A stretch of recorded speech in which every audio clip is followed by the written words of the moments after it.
Hello everybody, my name is Alex Merced, and I just wanted to do a quick video on what is money. Now money is anything that really satisfies three functions. One, it's a store of value. So imagine a world where we bartered things, meaning I would exchange goods that I have for goods that you have. So if I picked bananas every day, bananas don't last very long. So basically if I wanted my banana, or the bananas that I picked are the fruits of my labor. So in order for me to get the other things I need, the other amenities of life, I would have to trade the bananas that I picked, and I have a short amount of time to do so. So basically if my bananas go bad, there goes my day's work.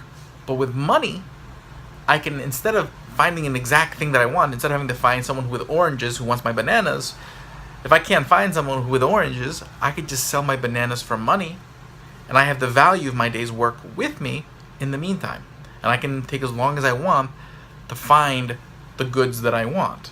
So you can store your value in there. You can store your day's work in money because it's a store of value. It doesn't go bad right away. So generally it has to be something that kind of doesn't go bad. Two, it's a medium of exchange. So because I don't need to necessarily get oranges right away for my bananas, because there's money, we're able to do trade. So even though you don't necessarily have oranges that I want, you can just give me the money, I'll give you bananas, and then I can use the money to buy oranges from someone who does have oranges.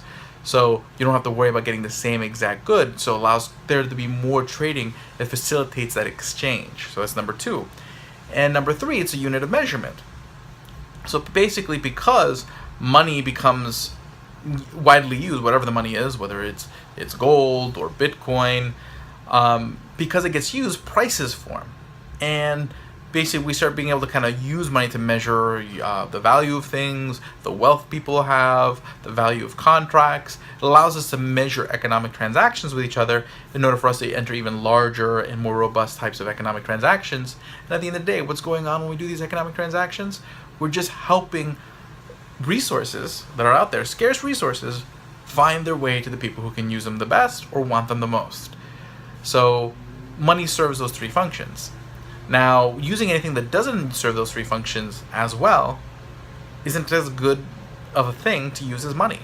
Now, traditionally you used gold because it was easily divisible. You could melt down gold into coins, and it lasted forever, it didn't really go bad. And you didn't have basically the supply was fairly fixed. It was really hard to increase the supply of gold. So in that case, it had a stable value, so it acted as a store of value.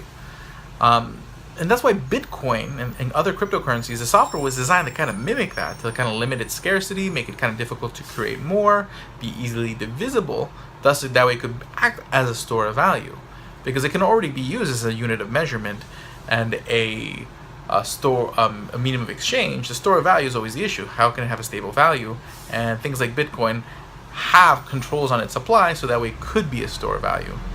Again, just because at the end of the day people have to want to use something as money, and people have to believe that something is money for it to actually act as money, but certain things lend more to that. So things like physical commodities like gold, silver, platinum, and cryptocurrencies, that software, the way it's designed, I think has a tendency of meeting those benchmarks.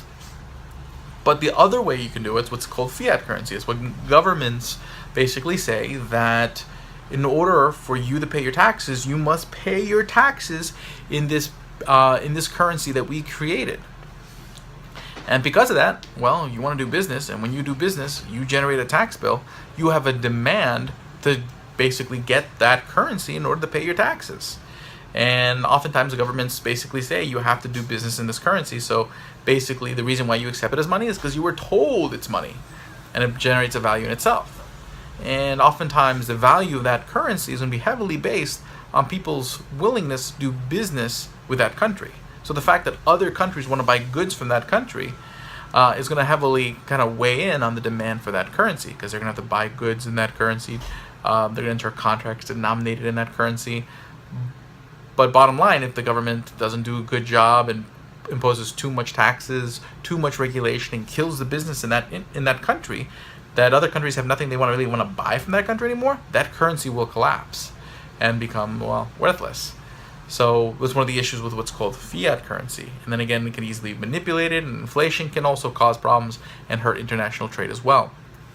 So that's why a lot of people tendency gets frustrated with the idea of a fiat currency. But could a private fiat currency, could a private non-commodity, non-cryptocurrency currency exist? Possibly. If you had a free market for money, you might have all sorts of variation on what money could look like and how people do exchange. And more than likely, it wouldn't just be one dominant currency. Maybe people would diversify their wealth in multiple currencies because that's just a prudent thing to do. And maybe employment contracts would be denominated. Maybe you get paid a portion in gold and a portion in Bitcoin every couple weeks when you get paid. There's all sorts of different possible arrangements that could occur if people are free to find the kind of arrangements that they like. But once you understand what money is, you can understand all sorts of other things like prices and interest rates and the very, very important role they play in the economy. Because what's half of every transaction?